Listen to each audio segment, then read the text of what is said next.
D.L. Hughley breaks the news. CNN, Saturday night at 10, Sunday night at 11.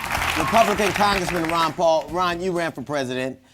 When you dropped out, you did not back John McCain. Obviously, you have some issues with some members of your party, right?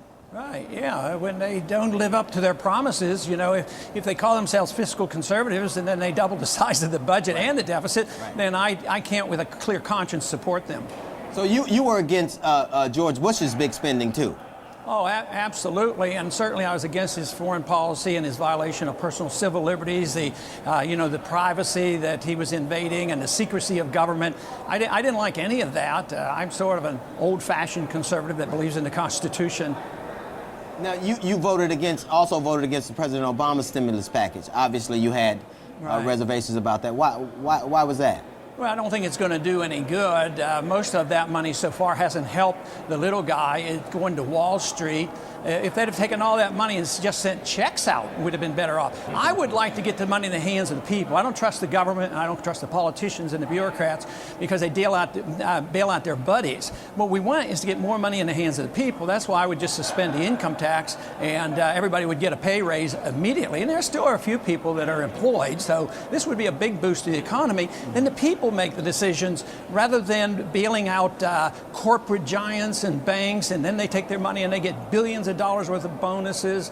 It's absolutely out of control. But Ron, okay, I too was against the bailout, but some aspects of the stimulus package, I see some, like as far as extending unemployment benefits to people, making those a little longer, and things like that. Other attributes of the stimulus package, I agree with some of those, but the bailout, I have to say, I was totally against that. I didn't think that we should have bailed out the GM. I thought some of the banks, I could see how that was necessary, but honestly, what do we do then?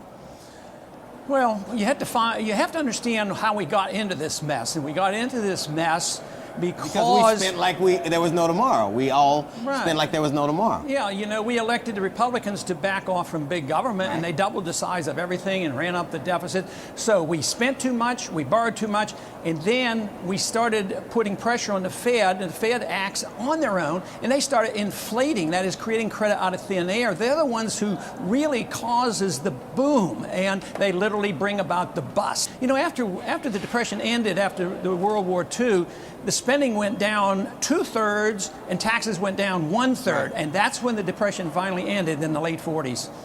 Wow, the amazing thing is that you don't seem like a Republican to me, like that I've ever heard. You seem so reasonable. No, honestly, you really do. You seem to make sense, which I don't attribute to very many politicians. Okay, go ahead.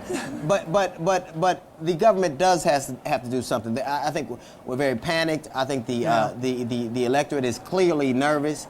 The government has to do something to kind of lay their fears, or we'll never get on track, right? Yeah, and that is true, and we could if we had some sensible people here.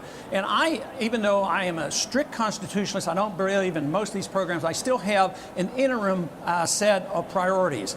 I would cut $500 billion from overseas. I don't think it makes any sense to blow up bridges in Iraq and then pay to rebuild them to no-bid contracts where the corporations never rebuild.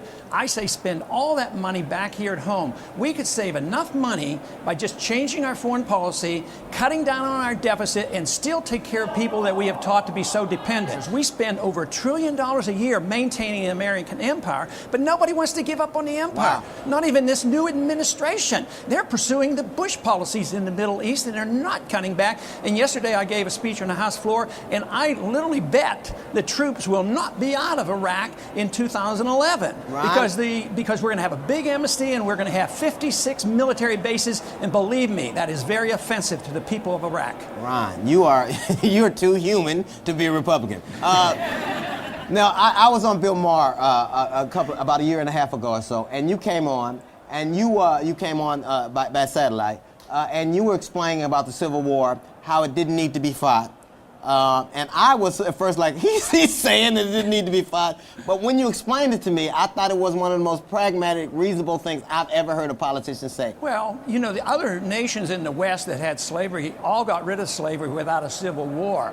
And the motivation behind the Civil War had more to do than just the slavery issue. So we lost 600,000 Americans and a lot of residual, probably some left over today. There's still residual. So you could have, with a small fraction of the money and no deaths, just bought the slaves, you know, and freed the slaves. That's what Britain did in some other nations, and that just makes a lot more sense than fighting a war and killing each other. I don't like this war as a solution to our problems. You make way too much sense. You can't be a Republican. I'll say it again. Are you going to run again in 2012? Well, I might be running from somebody or running for Congress or who knows what. Thank you, Congressman Ron Paul. It was a pleasure, man.